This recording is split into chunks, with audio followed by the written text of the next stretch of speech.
मैं doctor RC Sharma desire university से red book का ये तीसरा एपिसोड आपके सामने दे रहा हूँ। आज का हमारा टॉपिक है कर्जा। कर्जा या इसको ऋण बोलते हैं लाल किताब में। ऋण जब तक हमारे नहीं उतरते तो वैदिक के उपाय भी नहीं लगते। जैसे एक नई गाड़ी आप ले लेते हैं, उसको हैंड ब्रेक लगाकर चलाएंगे तो वो गाड़ी कितने दिन चलेगी, इंजन बैठेगा ही बैठेगा।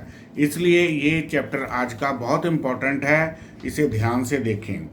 ये 9 तरह का ऋण होता है। पहला है पित्तर ऋण। जब भी कभी शुक्र बुध राहु दूसरे 5वें 9वें भाव में गुरु के साथ आ जाएं तो ये पित्तर ऋण का निर्माण होता है।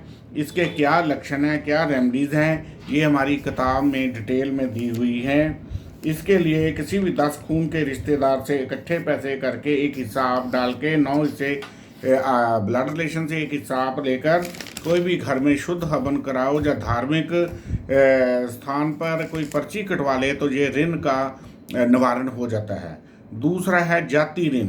जाति ऋण की क्या प्राशा है? इस ऋण में हमें जातक को 5वें और सूर्य के नेक्टर फल मिलते हैं। अगर शुक्र शनि राहु केतु 5म भाव में सूरज के साथ आ जाए तो ये जाति ऋण बनता है।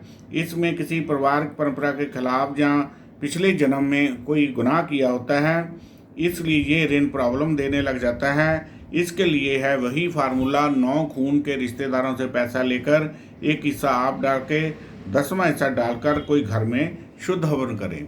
तीसरा ऋण है मातृ ऋण। जब भी केतु किसी भी जन्म कुंडली में 4थे भाव में चंद्रमा के साथ या चंद्र केतु की युति किसी भी भाव में हो तो ये ऋण का निर्माण होता है। पिछले जन्म में जातक ने अपनी माँ को चीट किया होता है या माँ को घर से निकाला होता है, जिस कारण इस जन्म में अपनी माँ का सुख नहीं मिलता, या जब अपने बच्चे होते हैं तो बहुत बड़ी प्रॉब्लम बन जाती है। इसके लिए क्या रेमेडी है? एक हिस्सा आप डालकर 9 हिस्से ब्लड रिलेशन से पैसे लेकर उन पैसों से चावल या चांदी लेकर इसे जल प्रवाह कर दें, ये इसकी रेमेडी होगी। चौथा ऋण है स्त्री ऋण। ये शुक्र 2nd हाउस या 7वें हाउस में सूरज चंद्र राहु 2nd हाउस में शुक्र के साथ हों तो यह ऋण का निर्माण होता है। इसने पिछले जन्म ने जातक में अपनी स्त्री को उसकी गर्भावस्था को खराब किया होता है। इस जन्म में उसकी स्त्री का सुख नहीं मिलता या उसकी स्त्री बीमार रहती है। इसके लिए भी एक हिस्सा आप डाल के 9 हिस्से ब्लड ऋण से पैसे लेकर उस पैसे से 100 काउस को शुक्रवार को हरा चारा डालें तो ये ऋण का निवारण हो जाता है। जाल मना ऋण।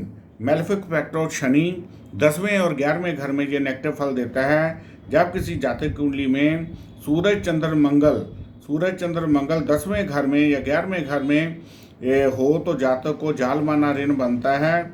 इसके लिए जातक घर साउथ फेसिंग होता है या प्रॉपर्टी उससे ले लेते हैं जिससे लड़का नहीं होता।